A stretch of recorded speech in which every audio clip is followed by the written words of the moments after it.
started chanting, release the files, and they did, because the citizens were not going to accept it. And they just, in unison, said, you will not keep our election files from us. Doesn't matter what the court said, doesn't matter what you say, we want the files. And it was such strong public pressure that they did.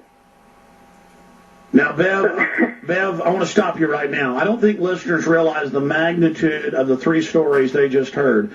A, it has been confirmed that in one of the township voting areas, Ron Paul got 30-plus votes but showed zero. You've talked to the head clerk. She admits it on record to you. A. B, and I want more details, as much as you can give us on this now. I know you're double confirming it with facts, and maybe that'll come in during this break. You've got some time to check. A cocaine trafficker with histories of election fraud and complaints. Ladies and gentlemen, call everybody you know. This is huge. It is a big idea, a new world order. I was a highwayman. Along the coach roads I did ride. Red alert,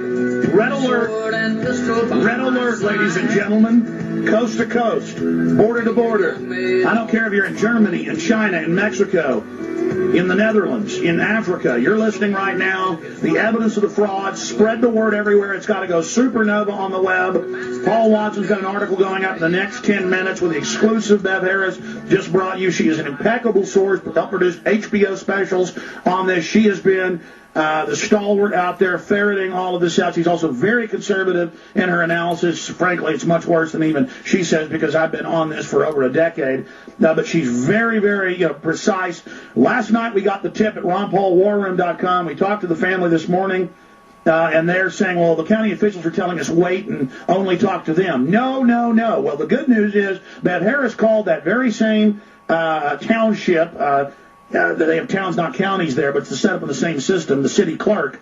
And she said to Bev right before airtime that yes, and this is the big news, yes, 30-plus votes in that township for Paul. Now, that's just what they're saying. See, because they got all these people coming forward saying, hey, I voted. It might even be bigger. How do you, Bev, accidentally, because I want to go back to this, then into the cocaine trafficker, and boy, I just got the backside secret scoop because I can be trusted. We can't say that much, but it's always cocaine dealers. That's who runs the government. It's who runs America. But it's black ops, folks. But now getting back to this key area of confirmed in this particular town, tell folks again. Well, yeah, town Sutton. They reported 0 votes for Ron Paul, and I believe they were pretty much sticking to their guns all the way up through last night. And there was his family who said that they had voted for Ron Paul, so how could there be 0 votes? And let me tell you, that's an overly aggressive step. They must have really needed to do something, because it's happened before where 0 votes come up, and it's very dangerous for them to do that, because all it takes is one person to prove that there was a problem.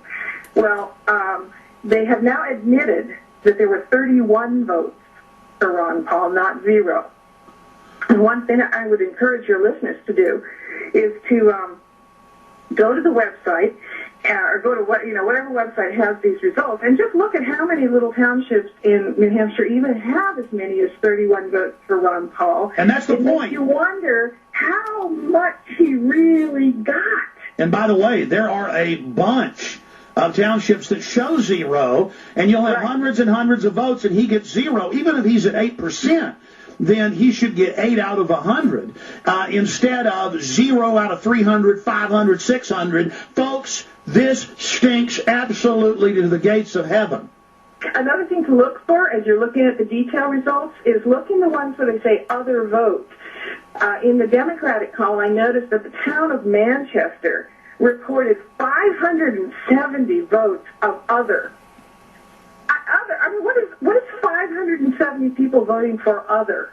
Guaranteed it's Ron Paul and Barack Obama. But, yeah, they have to shift it from bin to bin so it matches the number of voting people who showed up. Now, Bev, you're talking about anomalies with Obama. All the polls showed he was going to win by a landslide. Magically, he loses. That stinks. But then you have the Hillary people. You first reported it here, but said you weren't. It wasn't confirmed. The Boston Globe did report that the Hillary people did kick the Ron Paul and Obama poll watchers out specifically. I have that report right here in front of me. You can Google it.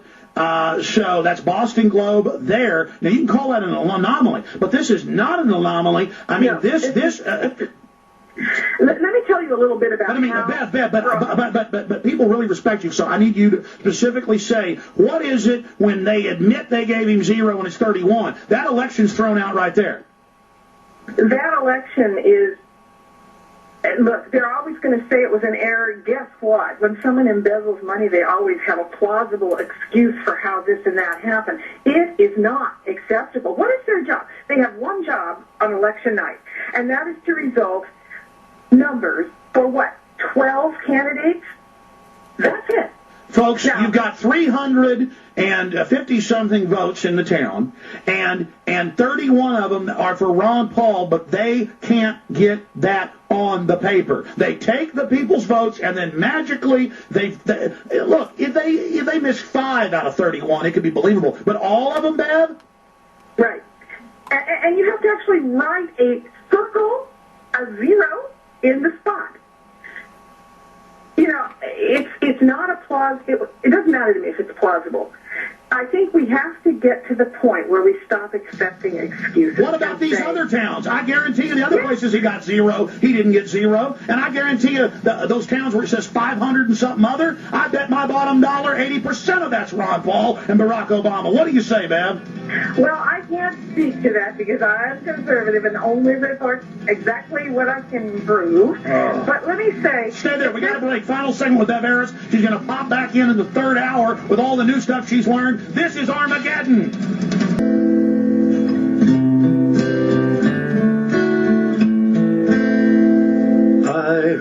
I've only got Bev Harris for about another 10 minutes. She's going to be back with us at the end of the third hour with all the new info she's learned. You understand they have been caught red-handed. There are a ton.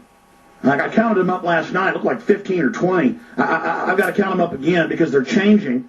And this just came in during the break. We confirmed it. The site Politico did have Ron Paul at 0. They were using the official maps. Now it's at 31. They just changed this in the last 20 minutes. Look, Ron Paul doesn't have a choice. He must demand recounts. He must pay the 60-something grand. That's a paltry sum.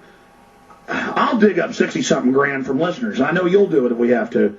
I mean, we're not playing games here. We got to let them know we're coming after him. But again, I was talking to Rob Jacobson last night, my editor, and he said, Alex, they don't have a choice. They've got to block him. They've got to steal from him. Even if they get caught, they've got to block him. Bev Harris, let's finish up with the situation with Ron Paul and then this other individual who's involved at the LHS company that you're triple confirming right now to have this criminal background that he reportedly got sealed. But right now, I mean, don't you see the strategy, or give me your expertise and take on Ron Paul's got to say, hey, we caught towns, and guaranteed it's towns, but we've got a town where they say I got 0, but I really did. We have, in some towns 500 plus that say other. We want to know what those are. Pay for the recount. That way we get to get attention, get to have an investigation, because people are never going to hear about how Ron Paul got cheated in this town. See, they're never going to know. It'll be an urban legend, even though they admit it, and we've confirmed it. Bev, what do we do? The two women in Ohio that you mentioned that went to jail for rigging a recount was because Michael Badnarik and David Cobb, the Green Party and the Libertarian Party candidate, demanded the recount, and then citizens were all over their recount to see what it is they did, and that's when they caught them cheating. So, and let me just mention one other thing very quickly. I forgot earlier. I was watching the CNN coverage last night, and I was shocked, and let me tell you, it's hard to shock me. But there was a person with a huge pie wedge in the pie slice graph, and sometimes he was beating Giuliani 2-1 in the pie slice, and they have the names of everybody except this person was the gray unnamed person. And that was Paul. What the heck was that? That's because their And I don't computers know were if it's coming a in with flash. their computers were coming in with the real info, and they had to take his name off. So, well, look, early on, he was beating Giuliani. Well, and they have, it's Republican, right? So they have these different shades of red, and then they just have a gray, huge pie slice that they kept taking the camera off when it got